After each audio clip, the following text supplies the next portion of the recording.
Olá a todos, meu nome é Luiz Otávio Rezende, sou professor de vocês nesse pequeno release, guia prático sobre o concurso da magistratura, em que vou trazer dicas específicas para a otimização e melhora do desempenho de vocês, tanto na primeira fase, prova objetiva, quanto na segunda fase, questões e prova de sentença. Não sei se vai dar tempo de falar tudo, mas o que der tempo a gente vai tentar fazer da melhor maneira possível. Primeiramente, eu gostaria de agradecer aos professores Renato Saraiva e Rogério Santos pela oportunidade e espero sinceramente que essas singelas dicas sejam capazes de lhes auxiliar a obter a aprovação no concurso público da magistratura e, em pouco tempo, espero ter a honra de chamá-los de colega. Dito isso, vamos lá, o tempo urge, principalmente para quem faz concurso público, e vamos iniciar com as dicas práticas da prova objetiva para o concurso da magistratura. Vamos lá? Vamos olhar aqui no slide? Certo. Professor, como faz para otimizar o meu estudo para a prova objetiva do concurso da magistratura? Olha, o concurso da magistratura, como qualquer outro concurso, é necessário que você tenha estratégia. Estratégia para realizar o estudo de maneira a otimizar o que você está fazendo. Certo? Mas como vou fazer isso, professor? Bom, eu entendo que é muito bom e salutar que você faça um cronograma de estudo, uma reta final de estudos antes da prova. Você vai olhar no edital, quando é a data da prova? A data da prova é tal dia. Você vai fazer um cronograma de estudo nos 30 dias anteriores. Ah, professor, mas a quantidade de matéria é muito grande. Como vou fazer para separar as matérias? Você vai fazer uma análise específica de qual tempo que você tem à disposição para estudar durante o dia, nesse mês anterior à prova, e vai verificar, considerando o tempo que você tem disponível para o estudo, para colocar naqueles dias e naqueles horários que você tem um melhor rendimento, as matérias que você tem maior dificuldade. Colocando as matérias que você tem menor dificuldade para aqueles dias em que o seu rendimento, ou aqueles horários determinados em que o seu rendimento é pior. Ah, professor, tudo bem, mas eu já fiz esse cronograma, coloquei aqui as matérias separadas, mas o que eu vou estudar nesses dias? Certo, a quantidade de matérias é muito grande e o que eu devo fazer? Você não vai estudar tudo nesses 30 dias anteriores à prova. E por que você não vai estudar tudo? Porque simplesmente não dá tempo. A quantidade de matéria é muito grande. Certo? E como vou fazer? Dito, nesse ponto, eu acho que é importante trazer aqui as palavras-chave para a prova objetiva. Quais são as palavras-chave para a prova objetiva? Vamos colocar aqui, para que todos vejam. Certo. Informativos dos tribunais superiores, STJ, STF, que a gente vai fazendo concurso para a Justiça do Trabalho, o TST, com as respectivas OJs, súmulas dos tribunais superiores e, claro, lei seca e códigos. Essas são as palavras-chave da prova objetiva. Certo? Por que eu digo que são as palavras-chave? Porque 70% aproximadamente das provas de concurso público para a magistratura são feitas com base nos informativos, nas súmulas e na lei seca. Bom, se 70% da prova são feitos com base nessas situações, nessas palavras-chave que eu acabei de dizer, o que eu devo estudar nesses 30 dias? Basicamente isso e algum resumo, alguma sinopse no horário determinado para o estudo. Tudo bem, professor, fiz aqui o cronograma, separei as matérias, mas como eu vou inserir aqui essas 3 palavras-chave para otimizar o meu estudo? Vamos iniciar aqui pelos informativos dos tribunais superiores. Você está olhando aí que eu coloquei os informativos e como é que você otimiza o seu estudo? Você pode separar os informativos por assunto, da área do direito e por ano. Professor, são 30 dias, o que eu devo fazer? Vou estudar todos, tem informativo desde 1900 e bolinha. Não, você não vai estudar desde 1900 e bolinha. Nós estamos em 2014 e como devo fazer? Vou estudar os informativos referentes aos 2013 e 2014 nesses 30 dias. É o que dá para fazer. Se você tiver tempo de estudar os anteriores, ótimo. Se não, estude os 2 últimos anos. O STJ disponibiliza essa separação, seja por ano e seja por assunto. Eu não sei quanto ao STF, não fiz essa pesquisa, mas se não for possível, você tem condições de fazê-lo sozinho. Você vai separar os informativos por ano e por assunto e separar para aquela matéria que você está lendo num determinado dia. Ou seja, 30, 40 minutos, você lê os informativos daquela matéria ao final do dia. Todos os dias que você lê a matéria, você lê os informativos. É importante? É importantíssimo. Não há uma prova em que não caia um julgado, um informativo de um tribunal superior. Então, se você está fazendo isso, você está à frente dos outros candidatos. Vamos lá. A segunda parte, como vocês podem ver aí, são as súmulas dos tribunais superiores. Professor, são inúmeras súmulas. Como que eu vou organizar para ler todas nesse período de 30 dias anterior à prova? É muito difícil. Não, não é muito difícil. Aqui é memorização e estratégia.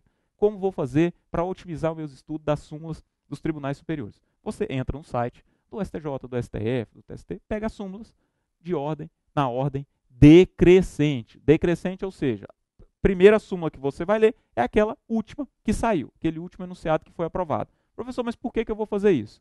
Porque a chance de um enunciado novo cair numa prova recente é muito maior do que de um enunciado antigo. Ah, se a chance é maior, o que eu vou estudar primeiro? As súmulas mais novas. Então, eu vou separar um arquivo. Se você imprimir, se você conseguir ler de maneira melhor no tablet, no computador, ou se você conseguir ler de maneira impressa, numa folha de papel, o faça. Monte uma pastinha, mas colocando as súmulas na ordem decrescente. Se você conseguir separar as súmulas por área do direito, melhor ainda, porque você vai estudar determinada matéria no dia e vai lá ler os informativos ao final do dia, 30, 40 minutos, e as súmulas referentes àquela matéria. Se você fizer uma repetição disso, com certeza o seu padrão de memória relativo a esse assunto vai ser muito melhor, certo? Você fez o cronograma de estudo, separou os informativos e fez as súmulas dos tribunais superiores na ordem decrescente de maneira a otimizar o seu estudo. O que falta? Faltam a lei seca dos códigos. Professor, mas são inúmeros códigos, a quantidade de matéria é muito grande, como eu vou fazer para ler isso tudo nesse mês anterior? Você fez a separação por matéria. Então, o que é?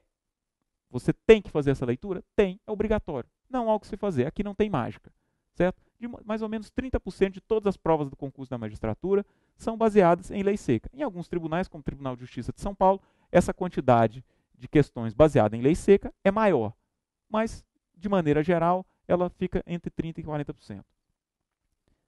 O que você vai fazer para otimizar esse estudo das leis secas dos códigos? Professor, como vou fazer? Vou ler no Vadmecum? O Vadmecum tem todas as leis, vai facilitar o meu estudo. Não, não vai. E aqui eu faço um exemplo muito simples para que vocês possam entender a razão pela qual não é bom estudar num Vadmecum, que a letra é pequena. Vamos lá, você está passando por uma rua e tem um outdoor do lado esquerdo de 1 metro, com uma propaganda. E nessa rua, na mesma rua, tem um outdoor do lado direito, logo ao lado, com 20 metros. Ocupa o prédio inteiro. Você está passando, você passa ali um dia, 2 dias, 3 dias, 4 dias e você está vendo as mesmas propagandas. Uma semana depois, se pergunte honestamente de qual propaganda você vai lembrar. Daquela que tem 20 metros ou daquela que tem 1 metro. A sua memória visual não te trai. De maneira que você vai se lembrar por uma maior quantidade de tempo daquela propaganda muito maior. Ah, como vou aplicar isso para estudar para o concurso com relação à leitura de lei seca? Você não vai ler num livro em que a letra seja mínima. Você vai ler ou no computador, ou no tablet, ou você vai ler de maneira impressa. Eu sou antigo. Eu gostava de ler imprimindo, sublinhando, fazendo aqui. Mas cada um vai fazer da maneira que achar melhor e que seja mais fácil para otimizar o seu estudo. Tudo bem, professor? Vamos lá. Eu já fiz o cronograma de estudo, como o senhor disse, eu separei os informativos, estou lendo as súmulas, separei aqui a lei seca, estou lendo as leis mais importantes, sublinhando, mas é só isso que eu vou fazer? Não, não é só isso que você vai fazer. Nesses 30 dias, você vai fazer antes do início deles ou durante. Você vai separar um pequeno tempo para você pegar e fazer uma pesquisa do nome dos examinadores. Você vai entrar na internet, no sítio eletrônico do Google ou dos próprios tribunais, porque hoje é obrigatório, segundo determinou o CNJ na Resolução 75, que cuida dos concursos públicos, que o nome dos examinadores seja publicado no edital do certame. De maneira que você vai ver o nome de todos os examinadores ali. Ah, tá, professor. Ah, que ótimo. Os nomes dos examinadores estão ali. O que isso vai significar para mim? Vai significar muita coisa. Vai significar porque você vai pesquisar o nome desse examinador e você vai conseguir ver pela internet tendências doutrinárias, orientações jurisprudenciais, se for o caso de um desembargador, ou seja, você vai detectar a linha que essa pessoa adota. Ah, mas para que isso vai me beneficiar? A partir disso, pode ser que você ganhe 1 ou 2 questões numa prova. 1 ou 2 questões na prova vão fazer a diferença, notadamente, entre a aprovação e a reprovação. É 1 ou 2 questões, tá, tudo bem, mas são 1 ou 2 questões que pode colocar dentro ou fora para a segunda fase.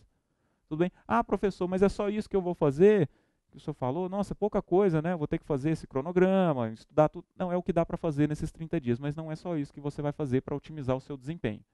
Tem mais alguma coisa que você tem que fazer? Sim, com certeza. O que você vai fazer a mais para poder otimizar o seu desempenho na primeira fase? Você vai realizar exercícios. Treinamento aqui é importantíssimo. Não há outra palavra a definir qual a importância do treinamento. Ah, professor, como vou fazer? Todo santo dia, de segunda a domingo, você vai fazer de 20 a 30 exercícios todo santo dia. Ou seja, você vai pegar questões de provas anteriores, seja do tribunal onde você está fazendo o concurso, seja de outros tribunais, e vai realizar todo santo dia. Ah, são das matérias que eu estou estudando? Não há necessariamente que ser, não há necessário que, opa, quase que não dá aqui, mas vamos lá. Não é necessário que seja das matérias que você está estudando no dia, mas é necessário que você faça as questões no dia. Por que isso, professor? Por que eu vou ter que fazer esse tanto de questões? Você vai ter para poder treinar o seu raciocínio lógico e treinar a agilidade mental para realizar uma prova objetiva. Você vai chegar para fazer a prova sem fazer uma prova antes, sem ter o treinamento, sem acostumar a sua mente a passar pela pressão de fazer uma prova? Nos finais de semana, você vai pegar uma prova inteira, sentar, marcar o tempo e ver em quanto tempo você consegue resolver uma prova objetiva e verificar depois o gabarito. Não se assuste com o seu desempenho, porque ele tende a melhorar com o tempo, assim que você se acostumar com a forma de questionamento. Tudo bem? Então, essas são as dicas principais para a prova objetiva. Certo? Vamos lá? Vamos passar agora para a prova subjetiva, questões do concurso da magistratura.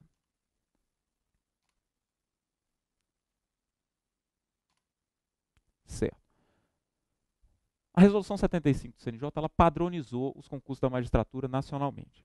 E hoje, na segunda etapa do concurso da magistratura, nós temos questões subjetivas, um determinado número a ser eleito pelo tribunal, e as sentenças. Certo? Vamos tentar tratar aqui, considerando o tempo que eu tenho disponível, das questões subjetivas. Para as questões subjetivas, professor, como eu faço para estudar e otimizar o meu desempenho nas questões subjetivas do concurso da magistratura? Primeira coisa que você vai fazer, a primeira coisa, você vai ao edital e vai verificar se há lá no edital a disposição de quantas questões vão ser cobradas na segunda fase. Ah, por que eu vou fazer isso? Porque você vai ter que se preparar e você não vai se preparar sabendo que são 10, 5, 20 questões. Porque a preparação para cada prova com a quantidade de questões é diferente, considerando, claro, o tempo que você tem para fazer a prova. Ah, tá, então tudo bem, professor. Eu fui lá, verifiquei que são 10 questões. Você vai também no edital verificar quais são as matérias que vão cair nessa segunda fase. Você vai estudar uma matéria que não vai cair? Não. Então você vai lá no edital e verifica. Não, na segunda fase vai cair isso, isso e isso. Certo. Professor, eu já sei quantas questões e eu já sei o que vai cair. Como eu faço para estudar? Você vai utilizar a mesma tática da primeira etapa, mas agora voltada para a segunda etapa. Ou seja, você vai fazer um cronograma de estudos englobando o mês anterior da prova subjetiva de questões. Separando, claro, nesse mês, as matérias utilizando a mesma tática da primeira etapa. Ou seja, matérias que você tem mais dificuldade, para os dias que você rende mais, as matérias que você tem menos dificuldade para o dia que você rende menos. Certo? Tudo bem, professor, separei aqui, coloquei as questões, mas a quantidade de matéria é muito grande. E como é que eu vou estudar para a prova subjetiva? Você vai utilizar a mesma tática da prova objetiva com relação aos informativos de jurisprudência e súmulas dos tribunais superiores. Ou seja, todo dia você vai separar um tempo para que você leia, releia novamente os informativos de jurisprudência e as súmulas dos tribunais superiores. Por quê? Porque cai na prova. Simplesmente porque cai na prova. É muito difícil uma prova subjetiva de questões em que não tem uma questão envolvendo ou uma jurisprudência nova dos tribunais superiores, ou uma súmula nova, ou uma súmula antiga dos tribunais superiores. Não tem como fugir disso. Então, se não tem como fugir disso, você vai colocar nesse cronograma de estudo, nesse mês anterior, para a segunda fase, colocar uma forma de estudar todas as informações jurisprudenciais nos informativos de jurisprudência dos tribunais superiores e também as súmulas de jurisprudência. Ah, professor, mas isso não é suficiente. Como eu vou estudar com relação às questões? Para as questões, e eu coloquei aqui no material, como vocês podem ver, você fez o mapa, olhou o edital e verificou ali quantas questões serão cobradas na prova. E vamos colocar aqui. Aqui, gente, não tem muito segredo. É prática. Você passou para a segunda etapa, que ótimo. Parabéns, você passou para a segunda etapa do concurso, tudo bem. Agora, você tem que passar nas outras 4 etapas. Então você tem que se preparar especificamente para cada uma delas. E na prova subjetiva de questões, como vou treinar a prova subjetiva de questões? Você não tem o que fazer. Aqui você tem que treinar a sua escrita, certo? Você vai realizar exercícios diariamente, fazendo a pesquisa nos sites dos tribunais ou nos sites dos maiores cursos preparatórios, que tem um grande banco de questões, ou seja, você vai responder todo dia, você vai responder questões subjetivas. Professor, mas por que eu vou fazer isso? Para treinar a sua escrita e a sua capacidade de raciocínio, para que você tenha mais ou menos um texto base e não chegue na hora da prova e fique pensando uma hora, como vou escrever isso aqui melhor? Não, você já tem uma forma de escrita e você chegou treinado na prova e otimizou. Você não vai precisar nem de rascunho, porque rascunho você perde tempo. E o tempo sempre corre contra quem está fazendo a prova, certo? Então você vai realizar exercício, vai buscar as provas, vai separar considerando o dia que você separou para aquela matéria e realizar exercícios discursivos todo dia escrevendo à mão. Escrevendo à mão por quê? Porque é assim que você faz a prova, então você vai ter que escrever à mão mesmo. Tudo bem? Não é no computador não, é à mão. Professor, mas como eu vou responder da melhor maneira a prova subjetiva? Você vai responder de forma direta. Se o examinador, na pergunta, lhe faz a pergunta, o questionamento, se pode determinada coisa, pode a conversão de preventiva, pode a rescisão do contrato, você vai responder diretamente. Sim, não, sim pode, sim não pode, por isso, por aquilo, por isso. Fundamentando sempre em jurisprudência ou em lei seca. Tudo bem? Por que eu vou fazer isso? Porque você não vai ficar enrolando ali 20 linhas para dizer nada quando o examinador quer simplesmente que você diga sim ou não. A pessoa tem que lembrar que o examinador, quando ele faz a questão da prova, ele tem um padrão de resposta. Se ele tem um padrão de resposta e pergunta se sim ou se não, o que ele quer saber? Se sim ou se não. E não que a pessoa tem conhecimento lateral sobre aquela questão. Então você tem que responder diretamente, certo? Dica número 3. A pessoa tem que ter atenção aos enunciados da prova. Inúmeras vezes eu peguei concurso público como examinador em que você pede para a pessoa se manifestar sobre 3, 4 coisas e a pessoa simplesmente se manifesta sobre um. Fala 30 linhas sobre aquilo e não esquece dos outros. Você vê que a pessoa é extremamente preparada, que ela tem articulação de raciocínio, mas ela não falou sobre todos os tópicos exigidos na questão. O que aconteceu com a nota dela? Foi reduzida proporcionalmente à omissão dessa pessoa, certo? Então, procure ter especial atenção ao enunciado para que você possa responder o questionamento de maneira completa. Vamos lá, quarta dica, vamos olhar aí. Caligrafia. Pode parecer uma situação, uma dica simples, boba. Falei, poxa, mas realmente a caligrafia do candidato faz diferença. Mas professor, eu estou fazendo concurso para juiz, eu vou fazer caligrafia? Saiba de uma verdade inarredável. O examinador não consegue ler por telepatia. Ele tem que compreender o que você escreveu. Como examinador, por inúmeras oportunidades, eu confesso a vocês que eu não conseguia compreender o que a pessoa escreveu. A letra era simplesmente ilegível, horrorosa. Então você tem que ter autocrítica. Chegar lá, escrever no papel e falar, não, a minha letra é compreensível. Não, a minha letra não é compreensível. Se a sua letra não é compreensível, sinto muito. Você tem que treinar para que você possa simplesmente apresentar uma prova, uma resposta, em que o examinador tenha condição de ler. Porque se ele não tiver condição de ler, claro que as suas chances de passar no concurso vão ser bastante diminuídas. Certo? Vamos lá. Quarto, marcação de tempo. Você está treinando nesses 30 dias anteriores e está... O que você tem que fazer? Se habituar ao uso de um relógio. Você tem que marcar o tempo necessário para você fazer cada questão. Professor, mas por que eu vou fazer isso?